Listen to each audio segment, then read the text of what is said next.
இது 2021 கிடையாது, இது 2026.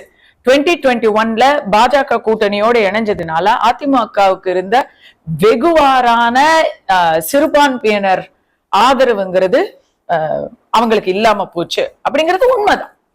அதனால அவங்க பல இடங்கள்ல பின்னடைவை சந்திச்சாங்கிறதும் உண்மைதான். அப்போ பாஜகவுக்கு தமிழ்நாட்டுல நோட்டாவுக்கு வாக்கு கூட கிடையாது.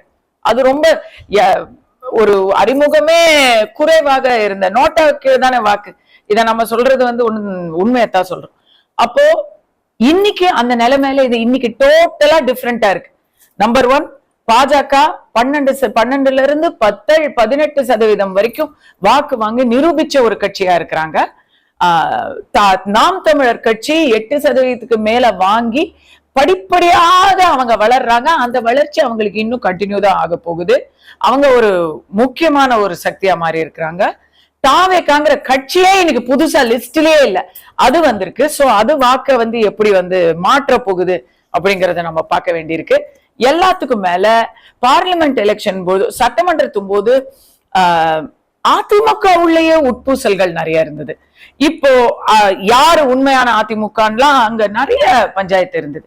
இன்னைக்கு அந்த மாதிரி குழப்பங்கள் அதிமுகவுக்கு இல்ல. இரண்டாவது, யார் எதிரி அப்படிங்கறதுல யாருக்கான குழப்பமுமே இல்ல.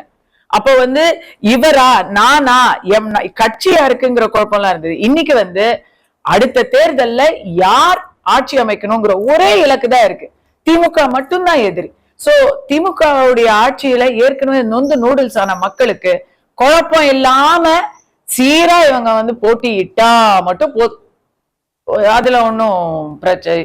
This totally different electoral field. இல்ல, வக்ஃப் விஷயத்துல அவங்களுக்கு சிறுபான்மையினர் ஓட்டு நிறைய இடங்கள்ல அதிகரிக்குது. இதை நீங்க கேட்டு ஆச்சரியப்படலாம். தமிழ்நாட்டுல பிரச்சாரம் அப்படிங்கறது ஆளுங்கட்சி தங்களுடைய சார்பு மீடியா மூலமாக கொடுக்கக்கூடிய செய்திகள், பிரச்சாரங்களை நம்பி நீங்க நினைக்காதீங்க. கள நிலவரம் வேறையா இருக்கு. வக்ஃப் திருத்த மசோதாவுல பெண்களுக்கு அதிக அளவுல உரிமைகளும், சில இடங்கள்ல ஒரு கருத்து வேறுபாடு வரும் பொழுது மக்களுக்கு எது மிக மிக நன்மை பயக்குமோ அந்த மாதிரி ஒரு தீர்வை காண வேண்டும் அப்படிங்கிற ஒரு மனிதாபிமானமான ஒரு விஷயமும், ஒரு தீர்வை கொடுக்கிற மாதிரி ஒரு விஷயமும் கொடுத்திருக்காங்க. இத இஸ்லாமிய சமுதாயினர் மிகப்பெரிய அளவுல இத வரவேற்கிறாங்க. கண்டிப்பா இது கொஞ்சம் யோசிக்க வேண்டிய விஷயம்தான்.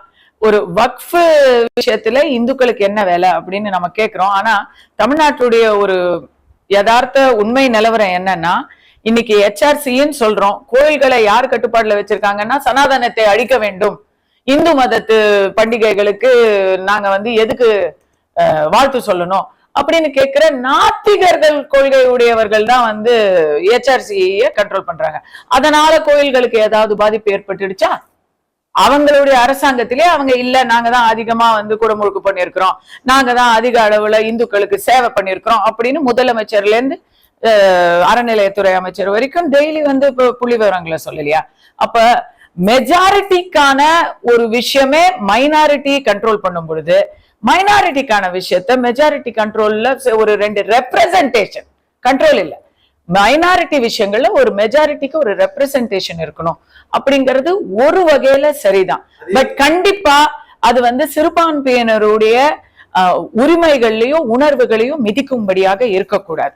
அதை விட என்ன கேட்டா, நான் இன்னைக்கு மெஜாரிட்டிக்கு இருக்கக்கூடிய கம்ப்ளைண்ட்ஸை எடுத்துக்கிட்டு அத மைனாரிட்டி தலைவர்கள், இஸ்லாமிய வக்ஃப் இஸ்லாமிய தலைவர்களே அதை ஒரு தரம் மறுபரிசீலனை பண்ற மாதிரி ஒரு மாற்றி அமைச்சா போதும். பிளே ஸ்டோர் மற்றும் ஆப் ஸ்டோரில் இருந்து பாலிமர் செயலியை QR கோடு மூலம் பதிவிறக்கம் செய்யுங்கள். செய்திகளை உடனுக்குடன் பெறுங்கள்.